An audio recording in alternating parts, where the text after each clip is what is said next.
Shalom peuple de Dieu, nous voulons partager avec vous ce matin sur un thème très important, connaître ces mystères pour changer de saison dans ta vie.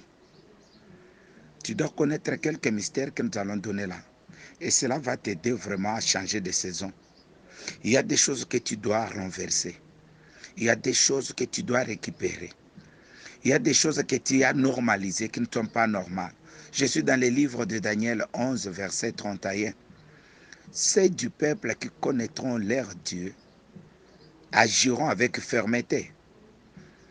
Là, je prends d'abord les 3 points de Daniel 11, 31. Le premier point, c'est connaître Dieu. Genèse 2, verset 7 à 17. Dieu créa l'homme à son image. Dieu plaça l'homme dans les jardins.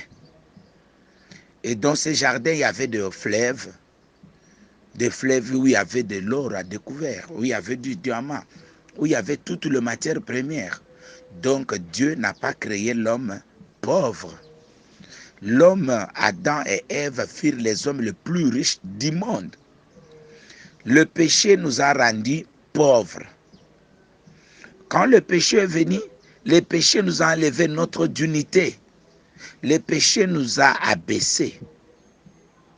Maintenant, l'Éternel fait quoi? Dans Deutéronome 28, l'Éternel envoie la loi. Il dit, par ces lois, tu peux changer de situation. Nous sommes dans Deutéronome 28, 1 à 12. Pour changer la situation de l'homme, Dieu demande à l'homme de respecter la loi. Et il dit à l'homme ceci, si tu respectes la loi, regarde ce qui va t'arriver. Il dit, tu seras béni à ton départ, tu seras béni à ton arrivée. Ils viendront contre toi par un seul chemin, ils s'enfuiront par plusieurs chemins. Tu seras la tête et non la queue. Voilà ce que Dieu veut de l'homme. Mais comme l'homme n'était pas en mesure de respecter la loi, alors Galates 3, 1 vient. Il dit, Christ que vous avez vu venir là est venu résoudre les problèmes de la loi pour que nous soyons la tête et non la queue. Christ est mort pour que nous soyons bénis à notre départ et bénis à notre arrivée.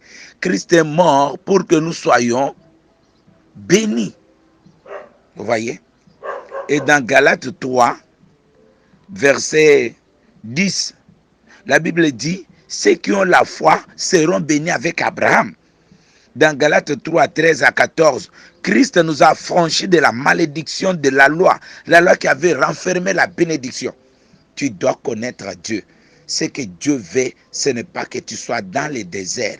Ce que Dieu veut, c'est que tu sois dans les jardins. Dieu a un plan merveilleux pour toi. Jérémie 29. Maintenant, notre préoccupation, c'est quoi? C'est quand tu ne connais pas bien Dieu, tu risquerais de fabriquer des histoires, de fabriquer toi-même des noms, des identités qui ne sont pas tes identités. Je vais dire ceci. Tu n'es pas le métier que tu fais. Il y a des gens qui s'appellent mécaniciens. On t'appelle mécanicien. Mais tu es l'enfant de Dieu. Tu es le représentant de Dieu sur la terre. Psaume verset 8. Vous pouvez partir du 2e verset au 8e verset. Ta bouche là, Dieu te l'a donné pour changer de situation. Psaume 8 verset 2. Là, David se demande, qui est l'homme pour que tu le crées des peu inférieurs à Dieu? Tu utilises la bouche des enfants pour confondre des rois. Tu vois? Tu dois connaître aujourd'hui que Dieu t'a donné une bouche, pas seulement pour manger, mais pour faire de grandes choses. Et avec cette bouche que tu utilises pour faire de grandes choses là, maintenant qu'est-ce que tu es? Tu es qui? Il y en a qui ont fait la médecine, qui sont seulement médecins. Mais votre bouche là, Dieu dit, vous devez utiliser cette bouche là pour changer de situation. Tu dois connaître Dieu. Lorsque tu connais comment Dieu fonctionne, à ce moment-là, tu vas agir avec fermeté. La connaissance de Dieu te donne la foi, te pousse à des actions fermes. Tu ne vas pas réguler devant la menace. Je vais vous donner quelques exemples de la Bible. Nous sommes dans 1 Samuel 30. 1 Samuel 30, au premier verset. David revient et trouve que les Amalécites sont venus et ils ont pillé tout. Voyez? Lorsque tu te rends compte que l'année est en train de terminer et qu'on t'a tout pillé, ce que tu vas faire, la première chose, au 4e verset, David éleva la voix et pleura. Il faut apprendre à répandre des larmes devant le Seigneur. Tous ceux qui ont pleuré dans la Bible sont entrés dans des grands mystères de l'exaucement.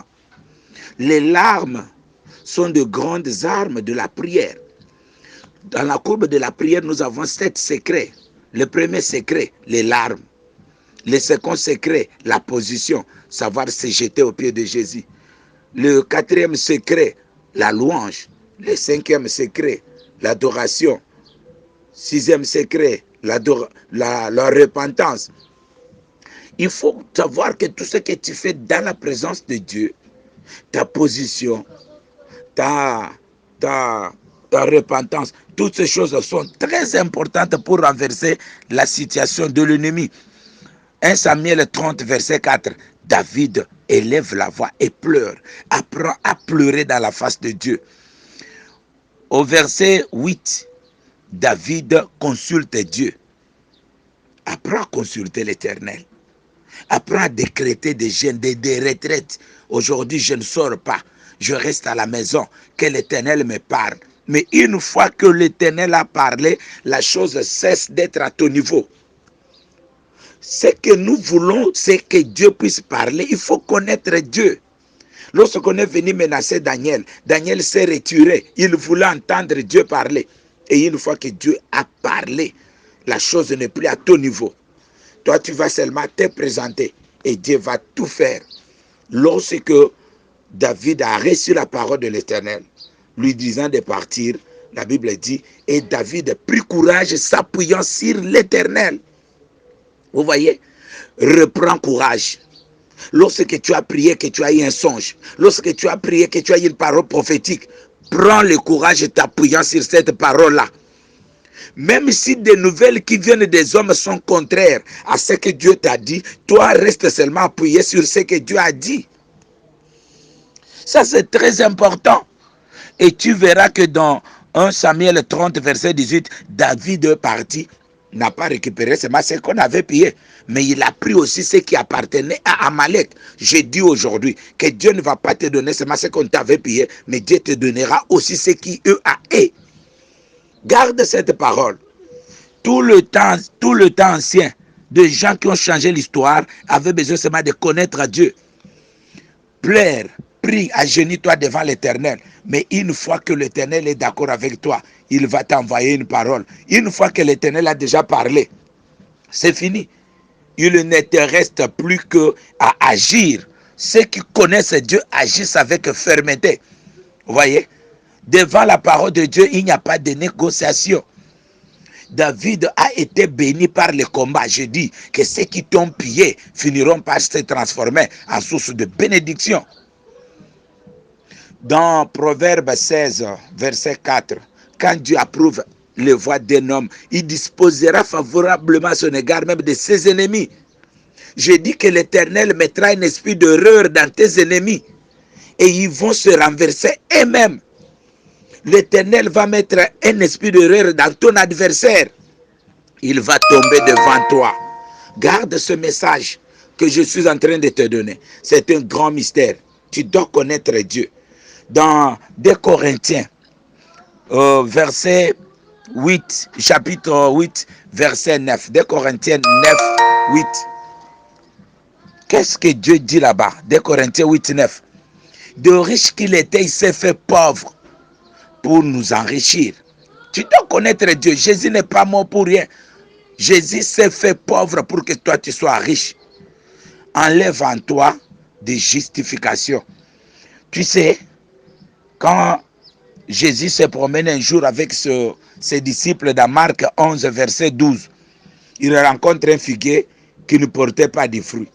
Pourquoi? Puisque ce n'était pas sa saison. Tu vas me dire que tu n'as pas d'argent puisqu'il y a des problèmes économiques dans le pays. Tu vas me dire que tu n'as pas d'argent puisqu'il y a des problèmes économiques dans le monde avec des Covid, de guerre en Ukraine. Ce figuier aussi voulait se justifier en disant que ce n'était pas sa saison. Mais pourquoi Dieu l'avait maudit? Pourquoi ce figuier avait séché? Enlève des raisons que tu as. Lorsque la parole de Dieu arrive dans ta vie, fais tomber tes raisons. Je te prends le chapitre 5 des 4 évangiles. Le chapitre 5 des 4 évangiles. Nous sommes dans Luc 5. Ce n'était plus le temps de faire la pêche, mais la parole est venue. Vous comprenez? Ne dis pas que c'est trop tard. Comme la parole est en train de venir là, ne dis pas que c'est trop tard. Et Pierre dit à Jésus, sur cette parole, je vais agir encore. Toi aussi, tu vas me dire, sur cette parole, homme de Dieu, je vais agir encore. Agis avec fermeté. Quand Dieu commence à te parler, sache très bien que la chose n'est plus à ton niveau. La chose est maintenant prise en charge par l'Éternel. Prenons encore Jean 5, verset 8. Vous voyez, je prends le 5e chapitre de tous les 4 évangiles. Jean 5, un homme qui est resté longtemps là à la piscine, il n'avait plus personne pour le jeter dans l'eau, puisque tout le monde s'était fatigué et l'avait abandonné. Jésus vient, il lui dit, prends ton lit, lève-toi et marche. Il y a eu seulement la parole. Vous comprenez? Vous comprenez un peu? Que maintenant là, tu dois connaître Dieu. Dieu travaille avec la parole. Psaume 8, verset 2. L'Éternel est grand. Il est un Dieu majestueux. Par la bouche des enfants, l'Éternel met des paroles et confond de rois. Il y a des personnes qui se sont levées devant toi au front. Utilise ces paroles qu'on te donne ce matin ici. Ils seront à genoux devant toi. Je te prends encore Marc 5, le fou de Gadara. Vous voyez, les cinq évangiles. Marc 5, le fou de Gadara. Abandonné par sa famille. Oublié dans ses chaînes. Jésus vient. Voyez, Jésus change son statut. Le fou s'est transformé en évangéliste. Il s'est transformé en donneur de bonnes nouvelles. Quand la parole de Dieu vient vers toi, elle change ton statut. Figuier, il ne faut pas donner de raison. Il n'y a pas un problème de saison. Il ne faut pas dire qu'il n'y a personne pour me jeter dans l'eau. Il n'y a pas un problème de saison. Il ne faut pas dire que l'air est déjà avancé, on ne saura plus faire la pêche. Il n'y a pas un problème de saison. Vous comprenez? Lorsque la parole de Dieu vient, il n'y a pas un problème de saison. Dans Matthieu 5, 4, errez les affligés car ils seront consolés. Vous comprenez? Les 5 évangiles. Vous comprenez? Errez les débonnaires car ils hériteront la terre. Toi qui n'as jamais fait du mal à quelqu'un, toi qui continues à faire du bien aux gens sans intérêt, cette terre t'appartiendra. Pourquoi vous ne voulez pas qu'on parle aussi de la terre? Cette terre t'appartiendra. Tu comprends? Tu dois connaître seulement Dieu pour agir avec fermeté. Au verset 13 de Matthieu 5, vous êtes les sels de la terre. C'est vous qui donnez le goût. Vous comprenez? On peut beau préparer la viande, on peut beau préparer tout ce qu'on veut, mais si on ne met pas du sel, ça n'aura pas de goût. C'est vous qui faites le goût de cette famille-là, vous qui me suivez là. C'est vous qui faites le goût de cette famille-là. Les 4 évangiles-là. Voyez? Là, Jésus dit au 14e verset, vous êtes la lumière du monde. Vous voyez? Vous êtes un peuple sur la montagne. Vous n'êtes pas dans la vallée. Là, je suis dans les évangiles. Et dans Matthieu 5, verset 30, si ta main droite est une occasion de chute, coupe-la. Sépare-toi de toute personne qui se met en obstacle. Sépare-toi de tout individu qui se met en obstacle. Je lis maintenant des Chroniques 20. Au premier verset, on veut dire à Josaphat que les Ammonites et les Moabites sont venus vous attaquer. Voyez, ils sont venus, ils étaient fort nombreux, fort nombreux. Les Ammonites et les Moabites sont qui? Les enfants de Lot. Les enfants de Lot, les Lot là qu'Abraham a aidé. Vous ne comprenez pas? Ça, ce sont des combats de famille, non? Les combats de famille peuvent venir même lorsque tu n'as fait aucun mal. Les combats de famille peuvent venir même lorsque tu n'as pas péché. Qu'est-ce que Josaphat avait fait? Maintenant, regarde la démarche de Josaphat. Dans 2 Chroniques 20, verset 3, Josaphat chercha l'Éternel dans sa frayeur. Lorsque tu sens que tu es menacé, que des mauvais rêves sont en train de reprendre encore place, que les gens sont en train de t'envoyer des mauvaises nouvelles, cherche la face de l'Éternel. Entre en prière. Cherche la face de l'Éternel. Fais un jour sans sortir dehors. Reste seulement dans ta chambre en train de chercher la face de l'Éternel. Vous voyez? Et au 4e verset, Josaphat ensembla tout le peuple et publia un jeûne. Vous comprenez? Il faut apprendre à demander à tout le monde de jeûner, tout le monde qui habite avec toi, tout le monde qui travaille avec toi. Esther a demandé à tous ces travailleurs de prier avec elle. Tu dois connaître comment fonctionne Dieu. Comme ça, tu agiras avec fermeté. Lorsqu'on t'annonce des combats, ne t'empresse pas à faire des commentaires. Entre en jeûne, publie un jeûne. Et c'est ce que Josaphat a fait. Josaphat a publié un jeûne. Et l'Éternel lui dit, va seulement te présenter. Va avec l'adoration. Va avec la louange. Va seulement te présenter. Le combat là, c'est moi maintenant qui combattrai à ta place. Vous comprenez? C'est ça aussi, Exode 14, 14. Vous voyez? Ils ont regardé derrière eux. Ils ont vu les Égyptiens en train de venir. Ils se sont mis à crier. Vous voyez? Après l'Éternel vient et il parle. Vous comprenez? Apprenez aussi à crier dans la face de l'Éternel. Ah Jésus, ah mon roi, pourquoi tu me laisses comme ça? Tes cris, tes pleurs ont de la grande valeur aux yeux de l'Éternel. Même Jésus pour nous sauver, il a crié à la croix. Jésus pour nous sauver, il a pleuré. Vous comprenez? Comment vous pouvez faire des prières sans crier? Vous devez crier vers celui qui est capable de venir vous sauver. Et lorsqu'il a parlé, Pierre dit à Jésus, si c'est toi vraiment, ordonne que je puisse parler. Et quand on a ordonné, il a marché sur les eaux. Vous comprenez? Si vous voulez changer de saison, il y a seulement 4 secrets. Le premier secret, c'est connaître très très bien comment fonctionne Dieu. Dieu n'a jamais créé quelque chose de sans valeur. Donc vous n'êtes pas sans valeur. Là, je suis dans Genèse 7, verset 17. Vous n'êtes pas sans valeur et vous n'êtes pas le métier que vous faites. Vous n'êtes pas le métier que vous faites.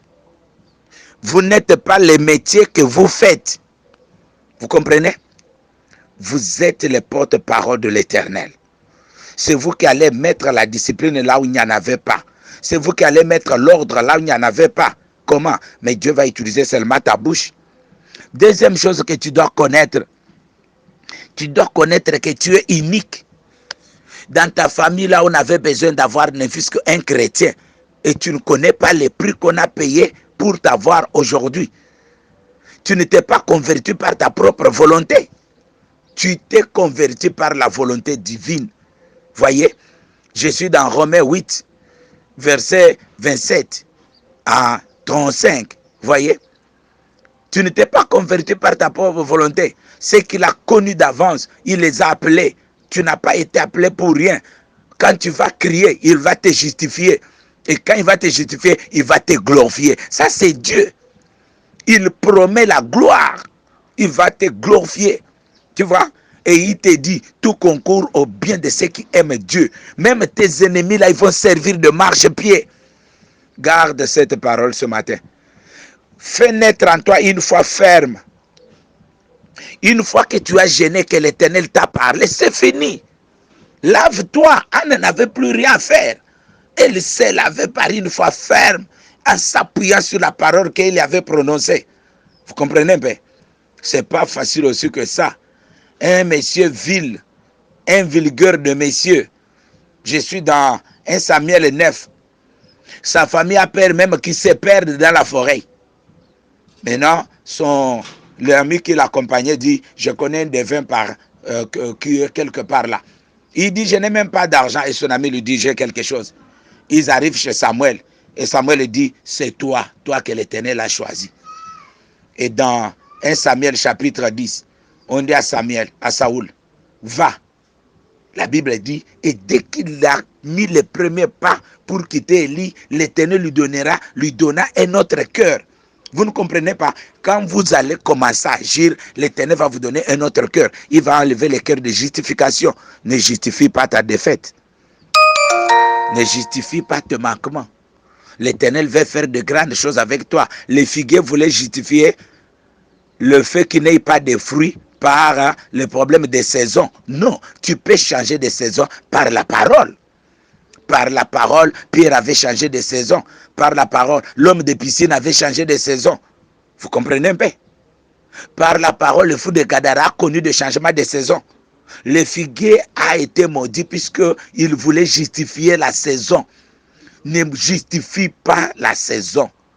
La parole de Dieu change de saison dans la vie de gens. Vous voyez? Donc, comme on vous a parlé ce matin-là, je pense que le lundi, vous allez vous lever, vous allez agir avec fermeté, en vous appuyant tout simplement sur la parole reçue. Et cette parole deviendra vie en vous. Et partout, vous allez vous placer devant les obstacles des hommes. Il faut leur dire, l'Éternel en a besoin. Voyez, l'ânesse là qui était retenue au village là, le Seigneur en avait besoin. Il a dit quoi? Il a envoyé seulement la parole, il n'a pas envoyé l'argent. Jésus n'a pas envoyé l'argent, il a envoyé seulement la parole.